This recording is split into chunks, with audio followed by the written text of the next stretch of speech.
Hello everyone, কেমন আছেন সবাই? অ্যাডভেঞ্চার উইথ খুশিতে আপনাদের সকলকে স্বাগত জানাই।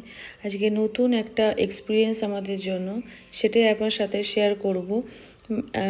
প্রথমে ছোট্ট একটা ক্লিপে দেখিয়ে দিয়েছি যে আমরা সুইমিং পুলে যাচ্ছি। হ্যাঁ, সুইমিং ক্লাসে নতুন অ্যাডমিশন দিয়ে দিয়েছি দিশানকে। ওর অনেক দিনের ইচ্ছা ছিল যে সুইমিংটা শেখার, এবং আমার মনে হয় সুইমিংটা শেখাটাও খুব দরকার। তো গাড়ি প্রচণ্ড জোরে চালাচ্ছে, কারণ টাইম একদম কম হাতে নিয়ে আমরা বেরিয়েছিলাম। 3 থেকে 4 কিলোমিটার দূরে আমাদের এটা আসতে হয়। তো এই যে আমরা চলে এসেছি সুইমিং পুলে। 3টে স্লটে ভাগ করা আছে, ওই আপনার 4:45-র দিকে, 4:45 এবং 4:45 এইভাবে। তো 4:45-র দিকে মানে স্লটটা আমরা নিয়েছিলাম। তো এখন দেখাবো আপনাদেরকে ভিতরটা কেমন। অসাধারণ লাগছে ভিতরটা। আর দুটোর দিন এদিকে তো কোনো রোদ ওঠেনি, তার জন্য আরও বেশি ভালো লাগছিল। খোলা আকাশ, নিচে নীল জল, আর এদিকে দেখুন অনেক গাছও ওনারা বসিয়েছেন, দেখতে বেশ ভালোই লাগছিল। আর এখানে সমস্ত গার্জেনরা বসে আছে, যেহেতু প্রথম দিন তাই ভিড়টাও অনেক বেশি হয়েছিল। আর এখানে ওনারা কার্ডগুলোকে এন্ট্রি নিচ্ছে যে কতজন স্টুডেন্ট প্রেজেন্ট। তো সেই কার্ডগুলো ওখানে বাগুই দিচ্ছিলো। আমি এখানে ছেলেকে রেডি করে দিয়েছিলাম। তারপরে ও বলে যে আমি তোমার কাছে রেডি হব না, বাবার কাছে হব। তো বাবার কাছে রেডি হচ্ছিলো।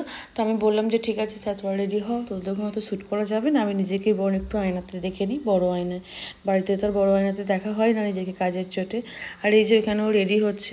আর হ্যাঁ, প্রথমে ভেবেছিলাম যে হয়তো জামা পরেই নামতে হবে, কারণ ওরও একটু খারাপ লাগে, আমারও খারাপ লাগে। কিন্তু এখানে জানেন, এত বাচ্চা দেখে ওর বোধহয় লজ্জাটা বা ভয়টা কেটে গেছে। তো এখানে সবাই ছেলেগুলো খালি গায়ে আছে, আর মেয়েগুলো দেখুন কত সুন্দর কস্টিউম পরেছে। আমার তো আর মেয়ে নেই, তাই সুন্দর কস্টিউম পরাতে পারবো না। ছেলে চলে গেল একটা প্যান্ট আর খালি গায়ে। তো এখানে আমাদের মন্ত্রী এসেছিলেন, তো উনি একটু বক্তৃতা দিয়ে দিলেন। আর এনাদেরকে বলেছে, মানে বাচ্চাগুলোকে বলেছিল যে প্রথমে একটা শাওয়ার নিতে। এক্সারসাইজের পর শাওয়ার নিয়েছে ওরা, তারপরে এখন পুলে নামছে। এবং পুলেতে অনেক ট্রেনার আছে, অনেক ভালোভাবে শেখানো হয়। আমি আরও একটা জায়গায় দেখেছিলাম, কিন্তু ওখানে কোনো একটা কারণে আমি যেতে পারিনি।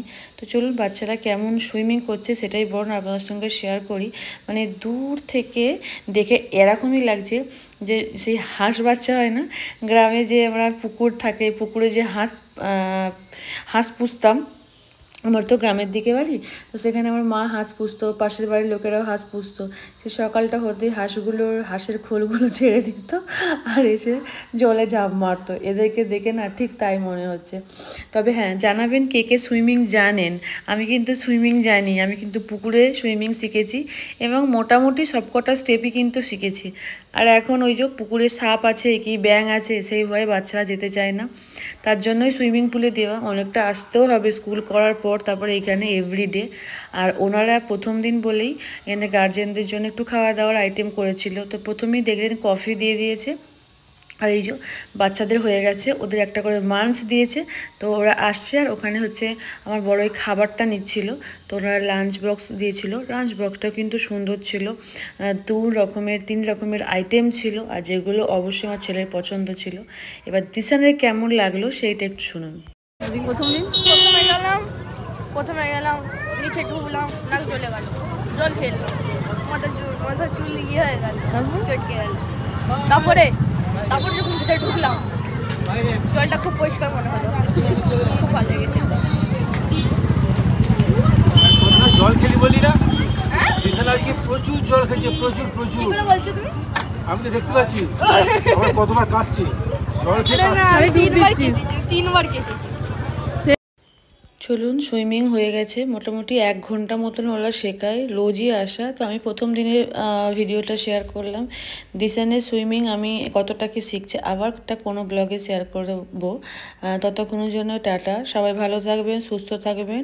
আর হ্যাঁ, ভিডিওটা কেমন লাগলো অবশ্যই জানাবেন। দেখা হচ্ছে পরে আবার।